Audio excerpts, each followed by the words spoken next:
Good evening, ladies and a few brave gentlemen. It is it's my distinct honor and pleasure to welcome you to Morgan Stanley. I am Carla Harris. I'm vice chairman at the firm, and I want to welcome, thank you.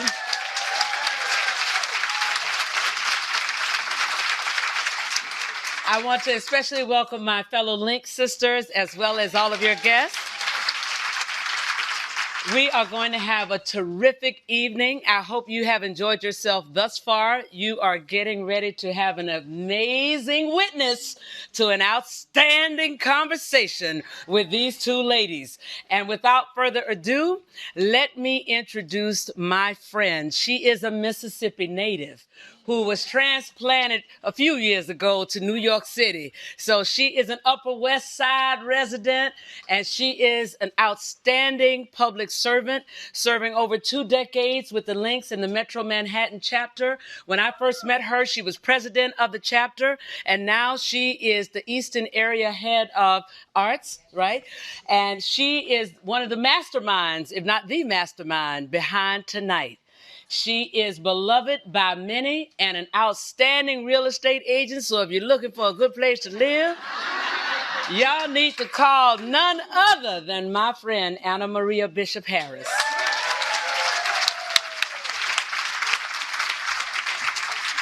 Well, ladies and gentlemen, welcome again and again. We are family this evening, and I am so grateful to have you here. I want to give a special thanks to my dearest friend, Carla Harris. I don't know if it's because I'm annoying or if it's because she does love me. When I called her and asked her, Carla, I need you to do this for me, and I need you to do it for free. She said, okay, let's talk about it. What you want? Let's do this. She is such a beacon of light and hope in our community, and I want to thank you, Carla.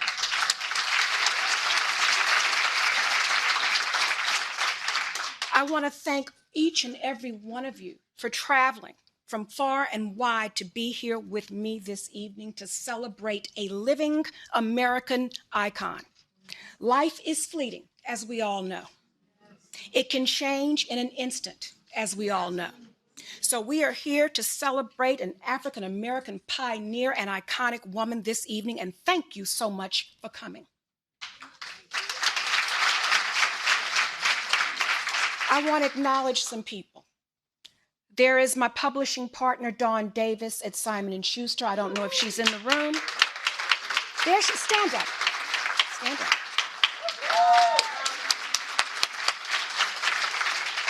She makes everything happen in this relationship. And we talk about collaboration among women, and she exemplifies that. Dawn, thank you so much. I want to thank my arts committee. They have been worried to death by none other than me for the past, I don't know how long, since the summer. Ladies, would you please stand and be acknowledged?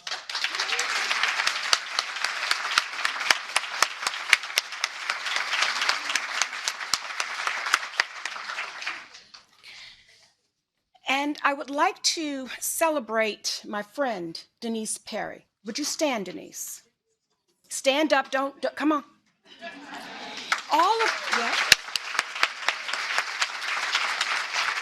of these beautiful, luscious florals were donated by Denise.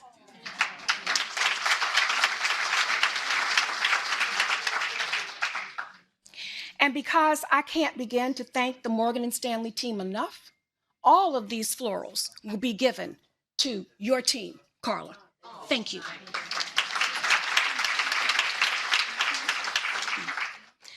And this gives me a moment of pause. Now, you can't bring any more drinks in the room. However, I hope you've sampled the ambassador. Did you? How you feel about that? All right. Carla, what you think, darling? All right. Now, the woman I'm about to introduce gave us the idea for the name of the ambassador because we're celebrating an icon in every way we can. Yes? Yes. All right. So I won't tell you the ingredients. Just make sure you get one before the night is over. That's my suggestion to you. Okay? Some housekeeping issues. You're going to get so motivated and inspired by this conversation, you're going to want to buy additional books. I feel it. I know it. So my publishing partner, Dawn, has graciously agreed to give us more, which will be signed by our beloved ambassador. So you must purchase them. We only take checks.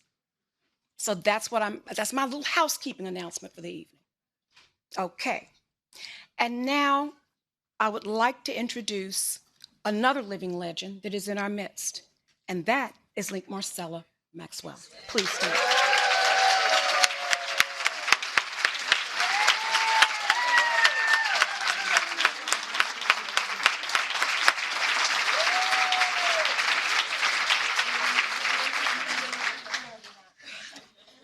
Now I'm getting ready to have a very, very pleasant task, which I am honored to do this evening.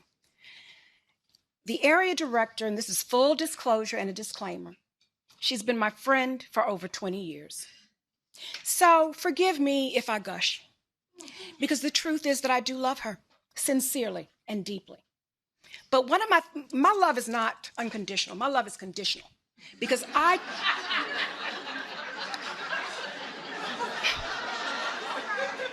think unconditional love is for puppies and babies. The reason I love her so much through the years is because she exhibits excellence at every turn. She is a master conductor. When I think of a conductor, I think of two things. I think of an orchestra and I think of a train. And nothing will get where it is going without somebody who knows how to play every instrument in the band and knows how to operate every instrument on that train. And this woman, for me, through this process, gave me comfort, peace, and joy, and let me be creative, because that's what I do best. I don't do technology. I don't do a lot of stuff, okay? But she gave me comfort. Shawana, won't you come?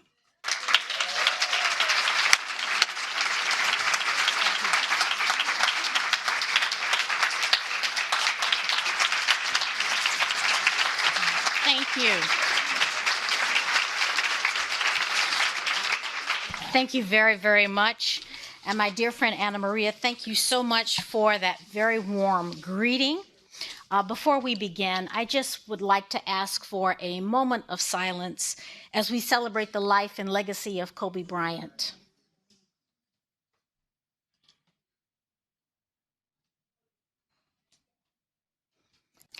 I wish to thank each and every one of you for your support of this event. We have Link members here this evening from as far south as Virginia to as far north as Massachusetts. So look around the room. You may meet someone from a different state, but you have come from near and far, and we are very, very happy to have you here. I'm going to move my greetings along very, very quickly because we are ready to bring in our special guest, but I would be remiss if I did not acknowledge my Eastern Area officers that are present, Link Norma and Link Cynthia, as well as the Eastern Area leadership team. Please stand. These ladies are the wind beneath my wings.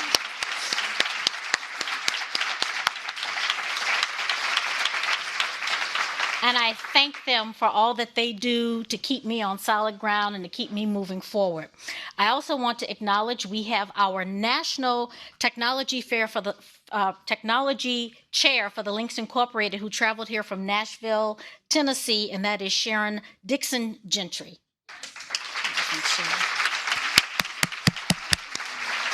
Thank you for joining us, Link Sharon.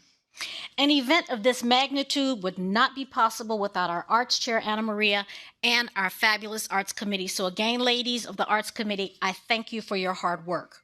I thank our partner, Dawn Davis from Simon & Schuster. Couldn't have done it without you, Dawn. Thank you very much. Our dear hostess, a true servant leader, Carla Harris. Thank you for inviting us into your home and rolling out the green carpet. And now the moment that we've all been waiting for. Our moderator, she's a wife, a mother, a daughter, and our sister. For those that tune in to the Today Show in the morning, we're greeted with that warm smile every morning. I'm pleased to welcome our moderator, Chanel Jones, my sister.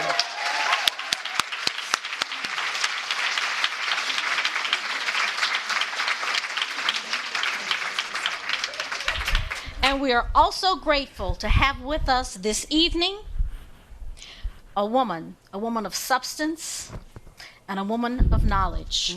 And she has come to share that with us this evening, her experiences in tough love. Let us warmly welcome the Ambassador, Susan Rice.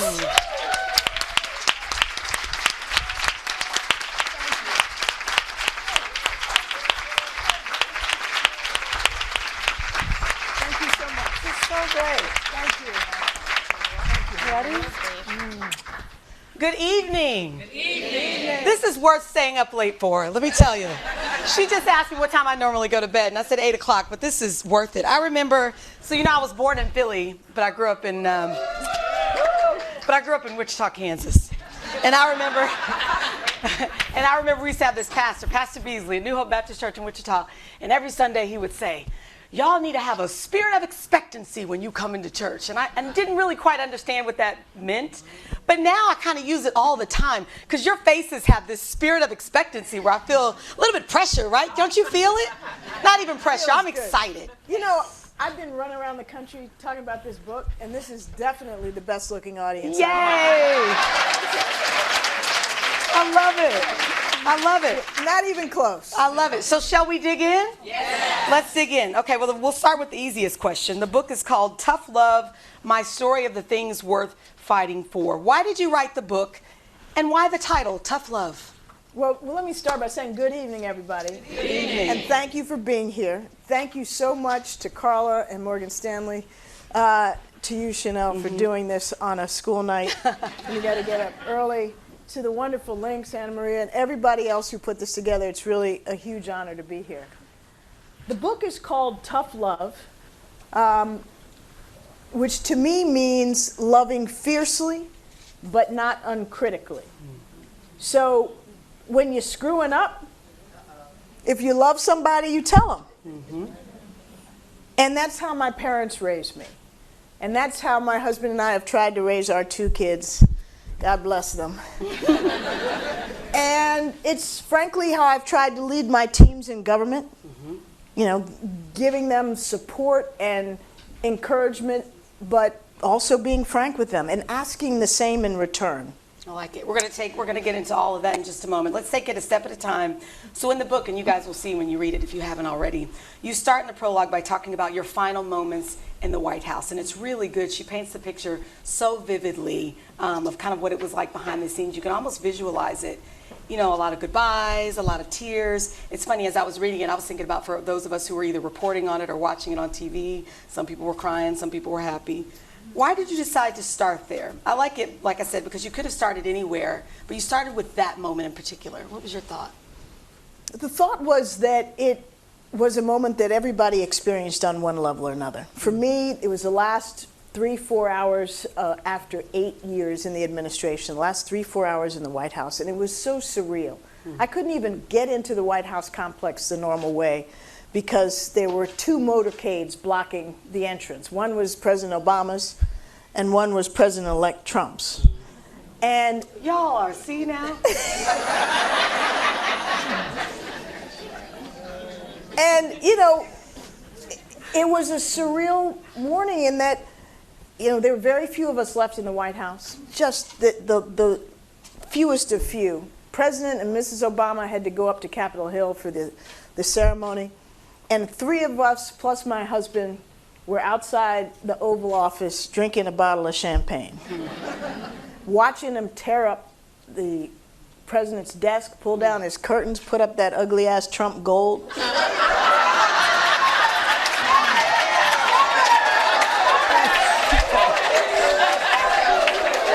Don't look at me, look that way.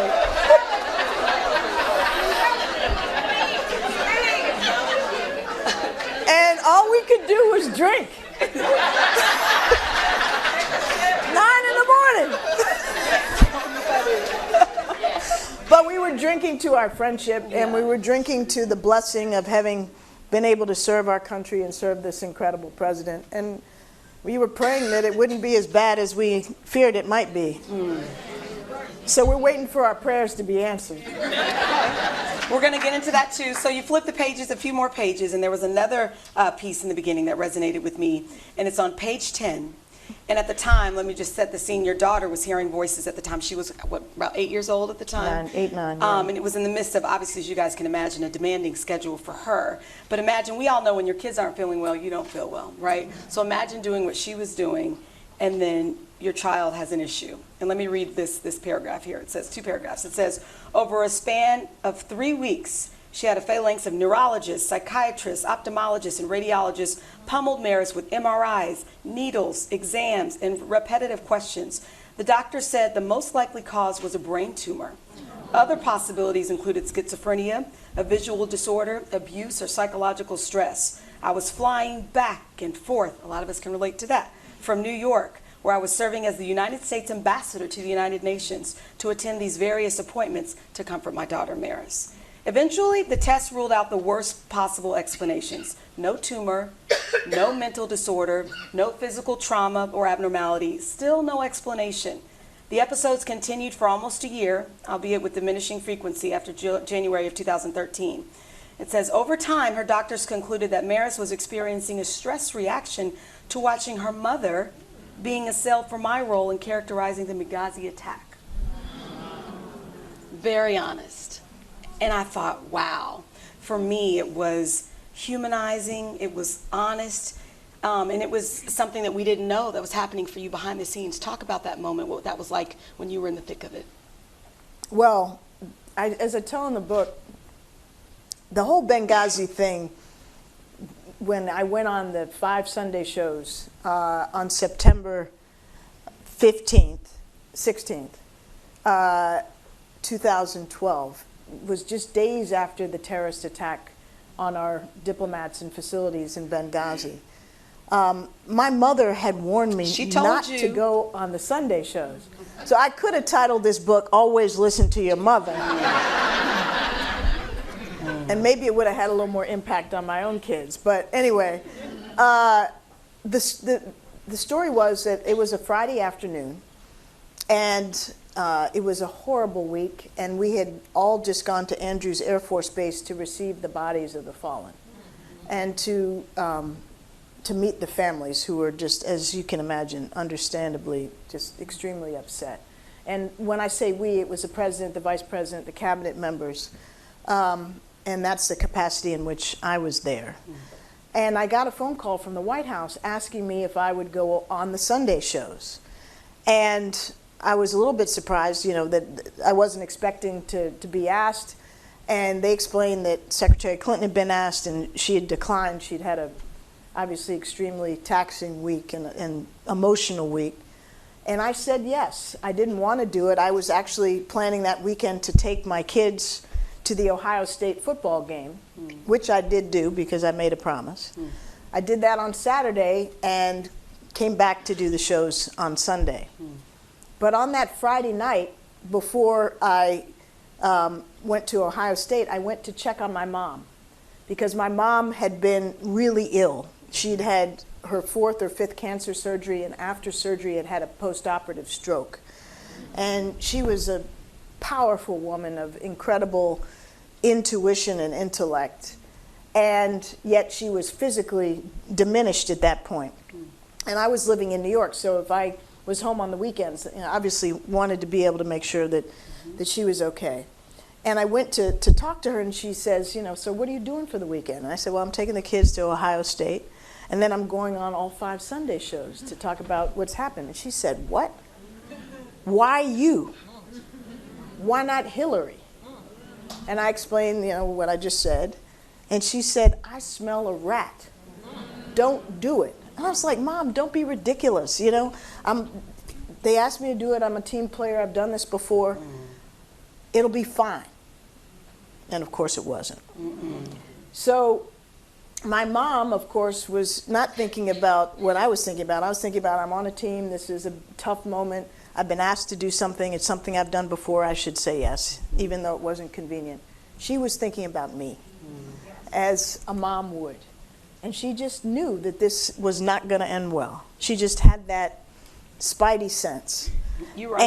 And so I did it, and one thing led to another. The information that I had been given to provide, which I knew to be accurate as of that moment, had changed some days later. I was accused of being a liar and incompetent and all kinds of nasty things by members of Congress and right-wing media. And it spun into something that lasted for months and months. And in the meantime, our 9-year-old daughter started seeing images of men coming at her out of walls. She was hallucinating. And we were terrified, and she was, of course, unnerved. And it wasn't until after all these tests that we realized that, we had failed to turn off the TV early enough. That what we were tuning out, she was absorbing. And I put that in the book with her permission. She's now 17 years old, a high school junior, extremely happy, healthy, and successful. So that's the good news. That's good. But I put that in there because I thought it was important for people to realize that regardless of your politics, that this politics of personal destruction that has become so fashionable in Washington has human consequences for people who don't sign up for this stuff. And so I wanted people to understand that this is part of what is happening in that crazy city that I'm happy to take a break from today. When you were in the thick of it, how did you get through it? Did you just have to put your head down and just plow through day by day? Because there are a lot of people who are in storms of their own kind. How do you get through that? The only way I've known to get through periods like that, which may or may not be the healthiest way, is just to drive forward. To just do what I had to do my job,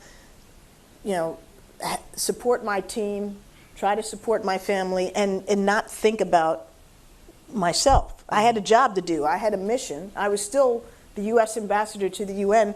All the issues that we were wrestling with, all the negotiations in the Security Council, nothing had stopped because of this. And the weirdest thing was that in New York, far away from the hothouse of Washington, I never got one question from a journalist.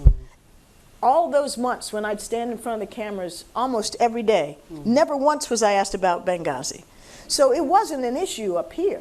It was in this, the political inferno of Washington. Yeah. Let's talk about your family for a moment before we get into your career. You just talked about your mom, how your parents shape you. I thought it was interesting in the book you talk a lot about your family's history. Your father was the descendant of slaves in South Carolina. He told you once, he says, quote, "Don't take crap off of anyone." Not once, all the time. All the time. He also said, "Let bigotry be the bigot's problem, not yours." What did he mean by that? How have you lived it? Well, obviously, I know you can tell us, but talk to us. My parents were both extraordinary people. My dad, as you said, was born in segregated South Carolina around 1920.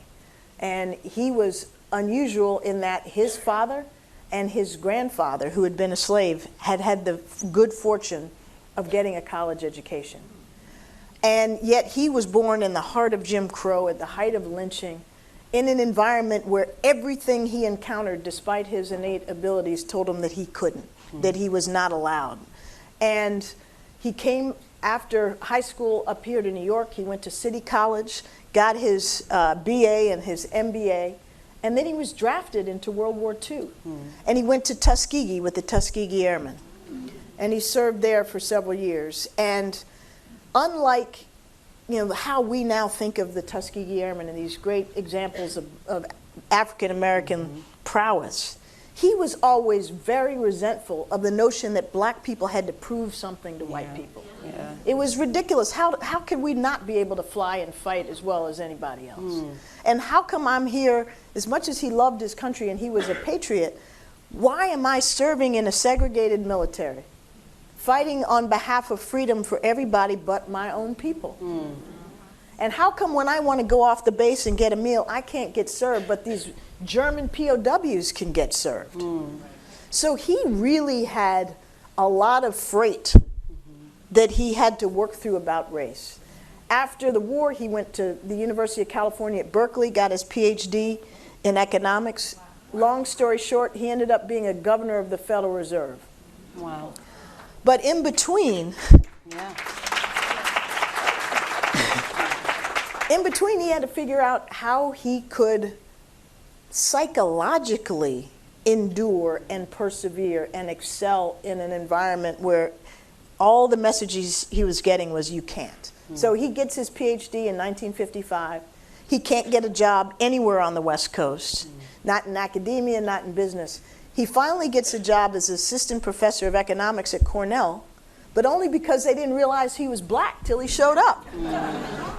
And to their credit, they didn't put him out. Wow. And he went on from there to really excel. But he developed in the process of all of this a philosophy about how to deal with race. And his view was, at the end of the day, he realized that bigotry was really a product of the bigot's own insecurity. And that even though he was going to encounter tons of obstacles, he did have a choice as to how he thought about himself. He could either take the bigot's definition of him and allow it to become his own and not believe in himself. Or he could decide, damn it, I know who I am, I know I'm good, and I'm going to not let their definition become my own. And so he had this saying, if my being black is going to be a problem, it's going to be a problem for somebody else, not for me. And that was his mental athleticism. He trained himself to be able to think that way. And that's what he taught me and my brother. That's good stuff. You talk a lot about, he gave you, before you left for college, a list of 5 ideas to hold dear. One of them is trust. He talks about trust being very tricky. Talk about a situation, in your personal life or even of national importance, where this whole concept was central to your decision making about how to know when to trust people. Well, what he taught me about trust is that there's no science to it.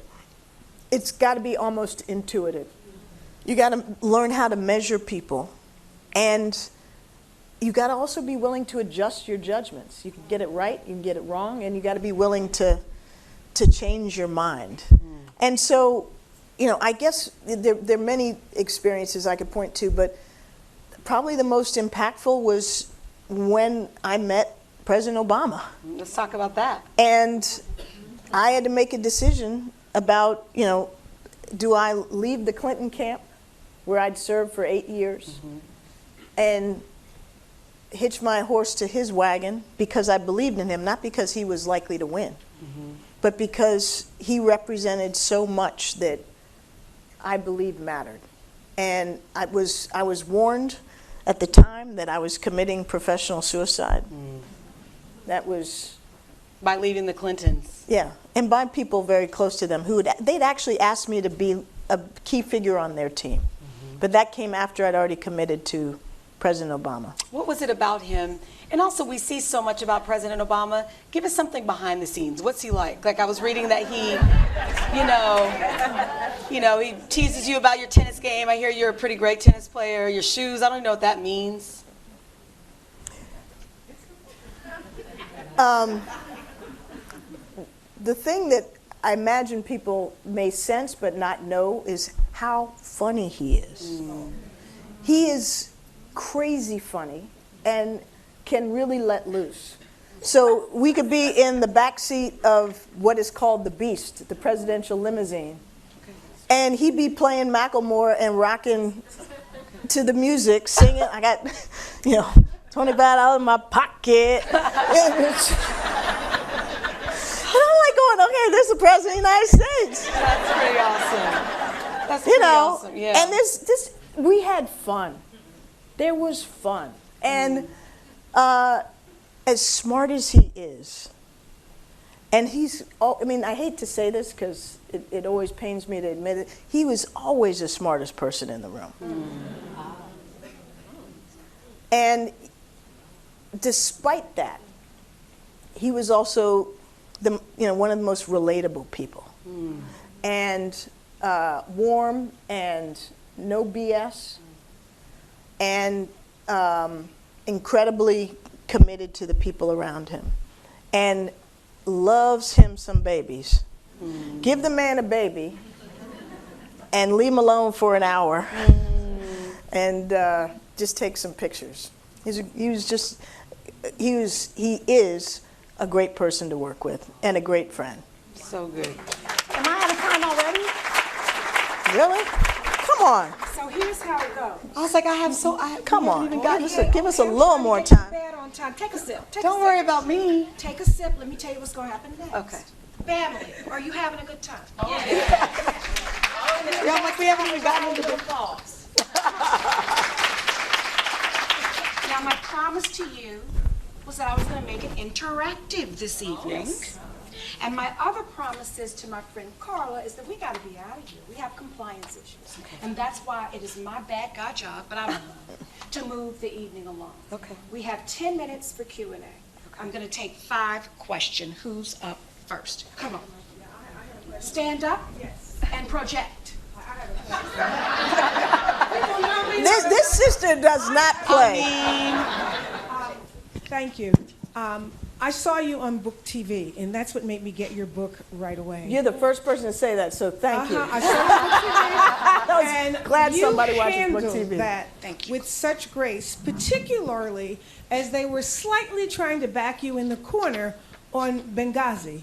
You said that you smelled a rat when they asked you to go on TV. Those of us who follow you and adore you knew there was a rat. And I just want to congratulate you on the way you handled such grace under fire and set an example for all of the rest of us. Thank you. You are the real deal. Okay. Thank you. That wasn't a question, but that was a loving sisterly comment. Yes, it was. Thank you very much. Now, do I have another? Yes, ma'am. Yes, hello. My question is, would you ever consider going back to public service? Yes, I would consider it. I'm not determined to do it. I mean, I feel very fortunate that I've been able to serve 16 years under 2 presidents and in positions that I'm very fortunate to have had. I could see potentially considering running for office. I don't know what, where.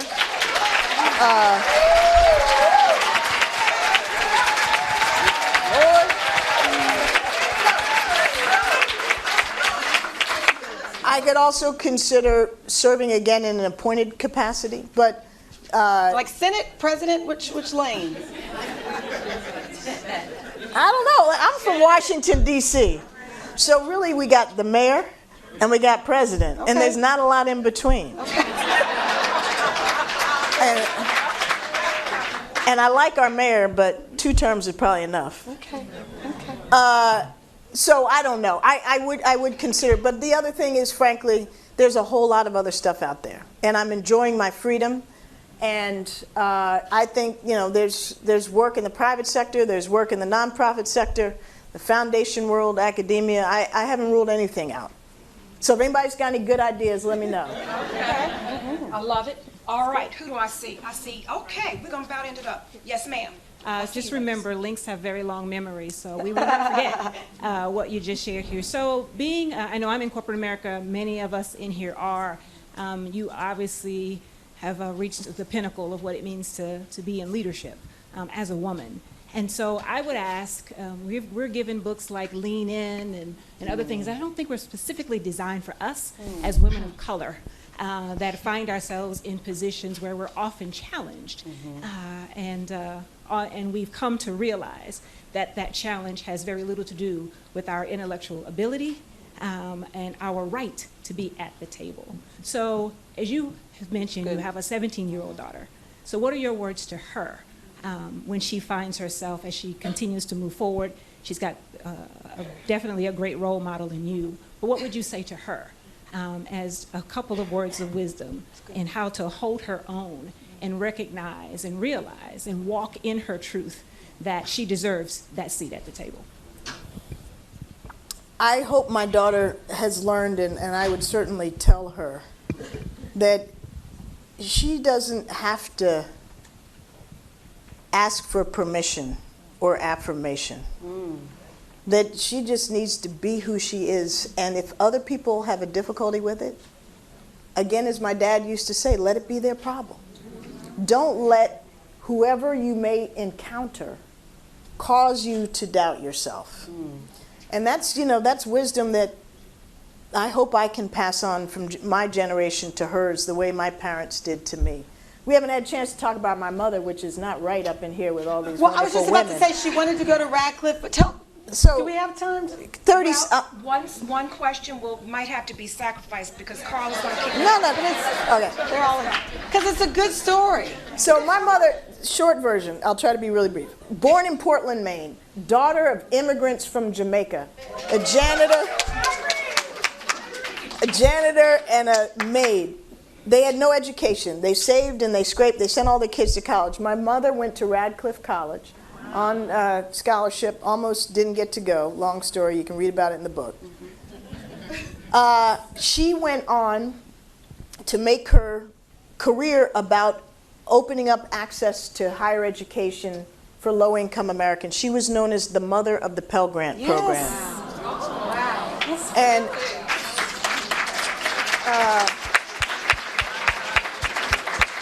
80 million Americans have gone to college on the Pell Grant.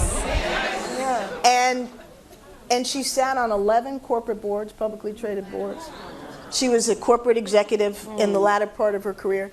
And she was a trailblazer. She also taught me the way I hope to teach my daughter, that, it's if you're the only African American or the only woman or the only person of color and a woman in the room, whether it's the boardroom or the Senate chamber where you're lobbying, you just got to go in there with all the confidence that you may or may not actually have. Because you were with all these alpha males. And don't let them bully you. There you go. Don't take crap off of anybody, as my dad said. When people are pushing you and trying to keep you down, if you let them succeed, you're over. If you push back, they may resent you and try to come get you later, which I've had my share of. But that's better than letting them push you down and keep you down. Okay, wonderful. Yes. Hi, Susan. Hi. Hey. Hi. A question for you. One of the things that I think that President Obama accomplished was to really reestablish our relationships with our allies globally. And so given where we are today, I'm wondering from your perspective what it will take to again rebuild those relationships and whether it's even possible. Okay. Yes, it's possible, I believe, with great effort and patience, if we are able to start the business of doing that a year from now. Or exactly. Could you see Trump winning again? Yes. And if he wins again, I think, frankly, all bets are off in terms of our global leadership position, in terms of the integrity of our democracy, and our alliance relationships. But we're going to have to go a year. Let's assume we win. Or, excuse me, let's assume I think we that have there's an exclusive. change. I think we have an exclusive. We are going to need to be very solicitous of our allies who have come with good reason to doubt our constancy and our commitment and our decency and integrity. And it's going to take more than a single election. It's going to take more than a new two-term president. The damage that's been done is really severe. And what we have to work to overcome is the fear and the perception that we can do this again. Okay, I have one more question. All right. Madame. Good evening, and thank you for being here today. Thank you for writing this book. Following along the line of questioning that my sister just asked, I'd like to understand what we can do to raise our voices and to encourage the conversation at your level around what we need in leadership going forward. Number one, integrity. And number two, someone who actually knows what they're doing. But the most important thing is integrity in leadership. So I'd really like to understand what the conversations are at the level of persons who really understand what the protocol and what it really takes to be a leader with integrity, and how then we as intelligent voters can help to raise our voices to make sure that we are not given the next president, that we're actually able to elect the next president.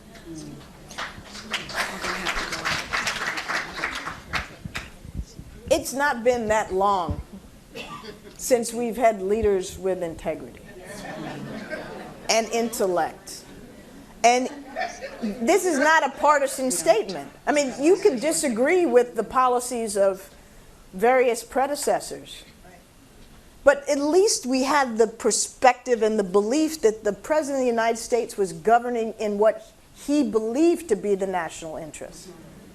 You might disagree with his definition of the national interest, but you never had to sit back and worry, is he working for somebody else or for himself?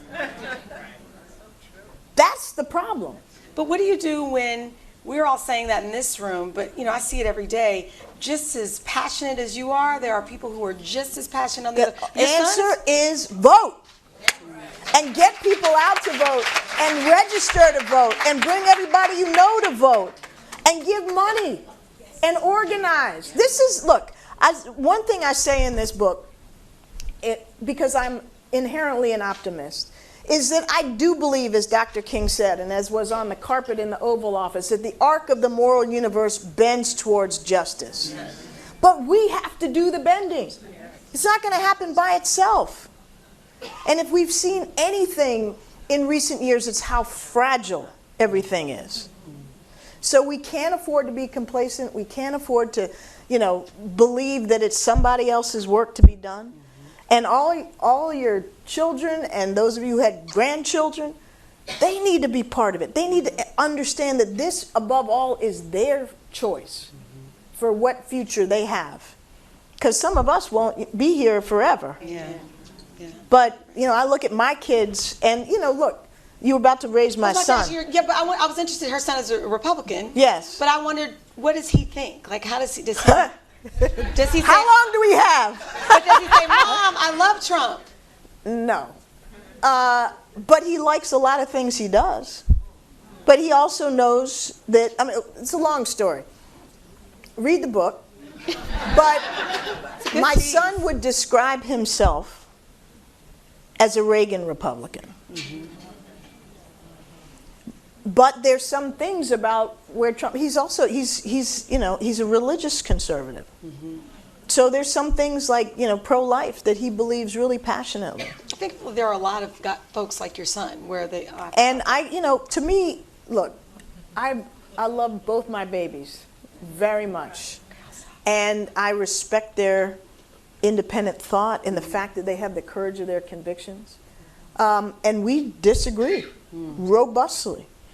But we love each other deeply. And we've had to figure out, how do you have a cohesive family when there's so many differences within it? It's but that's hard. What we have to do in this country. Exactly. Yeah, to bring it full circle. I can't help it. I have so many questions. I'll stop. And you are magnificent. That is all the questions I can take.